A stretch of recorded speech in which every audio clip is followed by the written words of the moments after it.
ಬಂಟ್ವಾಳ ತಾಲೂಕಿನ ತುಂಬೆ ಗೂಡಿನ ಬಳಿ ಅಮುಂಜೆ ಹಾಗೂ ವಿಟ್ಲ ವ್ಯಾಪ್ತಿಯ ಕೆಲವು ಭಾಗಗಳಲ್ಲಿ ಗುಡ್ಡಗಳು ಕುಸಿತ ಆಗಿರುವ ಬಗ್ಗೆ ಅಧ್ಯಯನ ನಡೆಸಲು ಜಿಯೋಲಾಜಿಕಲ್ ಸರ್ವೆ ಆಫ್ ಇಂಡಿಯಾ ಇದರ ಇಬ್ಬರು ವಿಜ್ಞಾನಿಗಳು ಸ್ಥಳಕ್ಕೆ ಭೇಟಿ ನೀಡಿದ್ದಾರೆ. ತಹಶೀಲ್ದಾರ್ ಅರ್ಚನಾ ಭಟ್ ಮಾತನಾಡಿ, ಜಿಎಸ್ಐ ವಿಜ್ಞಾನಿಗಳು ಕಳೆದ 3 ದಿನಗಳಿಂದ ಪರಿಶೀಲನೆ ನಡೆಸುತ್ತಿದ್ದಾರೆ. ಅವರ ಸೂಚನೆಯಂತೆ ಮುಂದಿನ ಕ್ರಮ ಕೈಗೊಳ್ಳಲಾಗುತ್ತದೆ. ಗುಡ್ಡ ಜರಿತದ ಕಾರಣ ಏನು ಎಂಬ ಬಗ್ಗೆ ತನಿಖೆ ನಡೆಯುತ್ತಿದೆ. ವಿಜ್ಞಾನಿಗಳು ಜಿಲ್ಲಾಧಿಕಾರಿ ಅವರಿಗೆ ವರದಿಯನ್ನು ನೀಡಲಿದ್ದಾರೆ. ವರದಿಯನ್ನು ಆಧರಿಸಿ ಮುಂದಿನ ಕ್ರಮ ಕೈಗೊಳ್ಳಬಹುದು ಎಂದು ಅವರು ತಿಳಿಸಿದರು.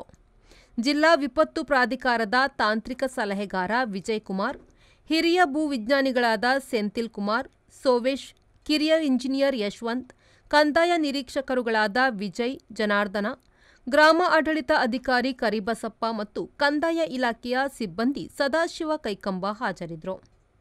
ಸಂದೀಪ್ ಸಾಲ್ಯನ್, ವಿ4 ನ್ಯೂಸ್, ಬಂಟ್ವಾಳ.